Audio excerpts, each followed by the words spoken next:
మన ప్రభువును ప్రియ రక్షకుడైన యేసుక్రీస్తు నామమున మీకు అందరికీ వందనాలు, శుభములు. ఈ ఉదయకాలం ముందు దేవుని వాక్కు కొరకు ఎదురు చూస్తున్నారా? ప్రదోన్ బిడ్లారా, దేవుడు తప్పకుండా నీతో మాట్లాడడానికి ఇష్టపడుతున్నాడు. అయితే యోబు గ్రంథము 22వ అధ్యాయము 28 వచనం, నీ మార్గముల మీద వెలుగు ప్రకాశించును. దేవుని వాక్యం తెలియజేస్తూ ఉంది, దేవుడు నువ్వు చేసే ప్రతి పనిలోనూ, నువ్వు వెళ్తున్న ప్రతి మార్గంలో దేవుడు వెలుగు అనుగ్రహించేవాడై ఉన్నాడు. దేవునికి స్తోత్రములు కలుగును గాక. ఇదిగో యాకోబుతో మాట్లాడుతున్నాడు. యాకోబు అని. ఆ రాత్రి ఆయన బాగా అలసిపోయి ఆ రాగిని తలగడిగా చేసుకొని హ్యాపీగా నిద్రపోతూ ఉన్నాడు. అయితే దేవుడు అతనితో మాట్లాడాడు. ఆ దేవదూతలు భూమి మీకి పరలోకములకు ఎక్కుతూ దిగుతూ వస్తున్నారు. ఇది దేవుని మందిరమే, ఇది పరలోక గవిని అన్నాడు. దేవుడు మాట్లాడుతున్నాడు. తన జీవితంలో వెలుగు ప్రసాదించడానికి దేవుడు ఆయనకు సహాయకుడిగా ఉన్నాడు. కానీ తన జీవితాన్నంతా పాడు చేసుకున్నాడు. తన జీవితాన్నంతా పాడు చేసుకొని ఎన్నో సంవత్సరాల తర్వాత మరలా యాకోబు దేవుణ్ణి వెంటాడడం, దేవుని కొరకు రావడం జరిగింది. ఎప్పుడైతే దేవుని కొరకు రావడం ఆయన మొదలు పెట్టాడో ఆయన జీవితంలో దేవుడు వెలుగు నింపుతూ వచ్చాడు. అందుకే యాకోబు ఇజ్రాయేలుగా మార్చబడ్డాడు. ప్రదోన్ బిడ్లారా, యాకోబు ఇజ్రాయేలుగా మార్చబడ్డాడు. సౌలు ఇదిగో తన జీవితంలో భయంకరమైనటువంటి అనేక మందిని సౌలు తన జీవితంలో అనేక మంది క్రైస్తవులను భయంకరంగా హింస పెట్టినటువంటి వాడిగా ఉన్నాడు. అనేక మందిని ఆయన నాశనం చేయడానికి ఒక తలంపు కలిగి ముందుకు సాగుతున్నాడు. అయితే దేవుని యొక్క ఉద్దేశం, దేవుని యొక్క వెలుగు ఎప్పుడైతే ఆయన మీద ప్రకాశించిందో ఆయన పట్టబడ్డాడు. ఆ వెలుగు ఆయనలోనికి వచ్చినప్పుడు ఆయన ఏమయ్యాడంటే సౌలు పౌలుగా మార్చబడ్డాడు, యాకోబు ఇజ్రాయేలుగా మార్చబడ్డాడు. ఈరోజు నీవు వెళ్తున్న ప్రతి మార్గంలోనూ, నీ జీవితంలోనూ దేవుని వెలుగు రావాలని ఆశపడు.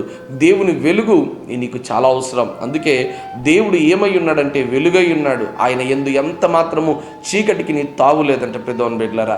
మరి ఈ ఉదయకాలం ముందు నీ జీవితంలో ఏమున్నది? చీకటినా వెలుగా? చీకటి నీ జీవితాన్ని దుఃఖకరంలోనికి, బాధాకరంలోనికి, నష్టకరంలోనికి, అనేకమైన ఒడిదుడుకులోనికి తీసుకెళ్తుంది. అపవాది యొక్క తలంపు చీకటే, కానీ దేవుడు లోకమునకు వెలుగై ఉన్నాడు. ఆ వెలుగు ఈరోజు నీ జీవితంలోకి రావాలని ఆశపడు. ఇదిగో అనేక మందిని వెలిగించుకుంటూ వస్తూ ఉంది కదా. ఆనాడు పెంతెకొస్తు దినాన అనేక మంది ఆ మేడగదిలో ఉన్నప్పుడు అగ్ని జ్వాలల వంటి ఆ పరిశుద్ధాత్మ ఒక్కొక్కరి మీదకి వ్రాలగా వారు అనేకమైన గొప్ప కార్యాలు చేస్తూ వచ్చారు. ఎప్పుడైతే నీ జీవితంలో వెలుగు ఉంటుందో ఆ వెలుగు నీలో ఉన్నటువంటి సమస్తమైన చీకటిని పారదోలుతుంది.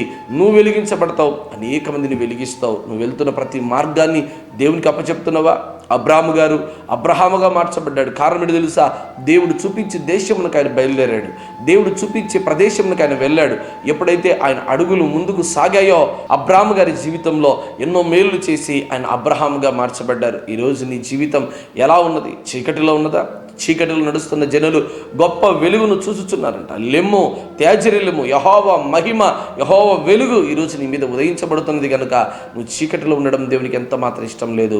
ఆయన వెలుగై ఉన్నాడు. ఆయన ఎద్దకు వచ్చినటువంటి ప్రతి ఒక్కరిని ఆయన వెలిగించి తన బిడ్డలను తన రాకడ కొరకు ఆయన సిద్ధపరిచేవాడిగా ఉన్నాడు.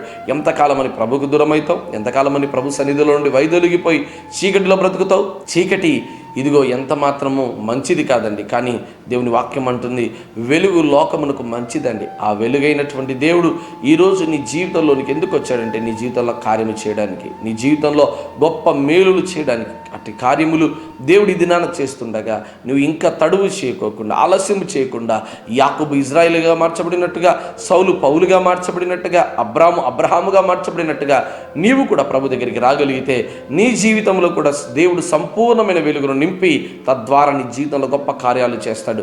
అట్టి కార్యములు, అట్టి వెలుగు దేవుడు ఈ దినాన నీకు అనుగ్రహించి నీ మార్గంలో దేవుడు సరములు చేయనుగాక. ఆమేన్.